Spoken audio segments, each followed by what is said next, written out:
ប្រយោជន៍នៃការរៀនភាសាចិននៅសាលាឈិងសៀង International School ចំណុចទី1សម្រាប់បងឬក៏អូនមានបំណងចង់រៀនត្រៀមប្រឡងទៅសិក្សាបន្តនៅប្រទេសចិនចំណុចទី2គ្រូមានបទពិសោធន៍មានជំនាញបង្រៀនជាច្រើនឆ្នាំចំណុចទី3ចុះឈ្មោះឥឡូវនេះសិស្សនឹងទទួលបានម៉ោងសិក្សាហ្វ្រីបន្ថែមភ្លាមចំណុចទី4សម្រាប់ម៉ោងសិក្សាអាចបត់បែនបាន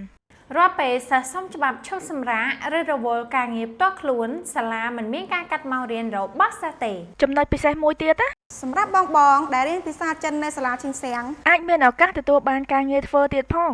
ចាប់អារម្មណ៍ឆាប់ដាក់ពាក្យមកណា小乖乖ក្មេងប្រុសល្អ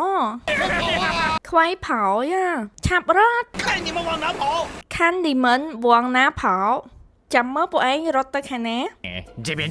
这边ខាងនេះ不错មិនអន់ទេ别跑កុំរត់待会儿他们打起来光头强待会他们打起来ពួកគេនឹងចាប់ផ្ដើមប្រយុទ្ធ不会把我的雕像打坏吧不会把我稻香打坏吧តើពួកគេនឹងមិនបំផ្លាញរូបសំណាករបស់ខ្ញុំទៅឬ不行不行មិនកើតទេ我得去阻止他们我的去阻止他们ខ្ញុំត្រូវតែទៅបញ្ឈប់ពួកគេ毛毛咱们走毛毛ចាំមិនចូល毛毛តោះពួកយើងទៅ毛毛上毛毛上毛毛ចូល遵命ជន់មីង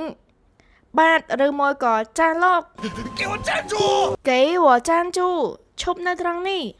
ជីជីគូវ៉ាស្ដេចជីជី我的雕像我的稻香啊រូបសំណាករបស់ខ្ញុំបើចង់បានរៀងស្អាតត្រូវទៅណាទៅកន្លែងហាត់ប្រាណចុះបើចង់ចេះភាសាចឹងត្រូវទៅណាមករៀននៅសាលាឈិងសៀង International School មកចុះបើអត់មានពេលមករៀននៅសាលាអាចចុះឈ្មោះរៀនតាមអនឡាញបានតាសាលាគឺចាប់ផ្ដើមបើកពីថ្ងៃច័ន្ទរហូតដល់ថ្ងៃអាទិត្យលោកអ្នកមានពេលច្រើនអាចរៀនថ្ងៃច័ន្ទសុក្របានហើយអ្នកដែលមិនសូវមានពេលគឺអាចរៀនសៅរ៍អាទិត្យបានសម្រាប់ការរៀនគឺយើងរៀនជាមួយនឹងគ្រូជនជាតិដើមមានចាប់ពីកម្រិត ASK 1រហូតដល់ ASK 6ហើយម៉ោងរៀនគឺអាចជ្រើសរើសបានពីម៉ោង8ព្រឹករហូតដល់ម៉ោង10យប់លោកអ្នកអាចចុះឈ្មោះរៀនតាមអនឡាញបានដោយគ្រាន់តែធ្វើការ scan QR Telegram ដែលមាននៅលើអេក្រង់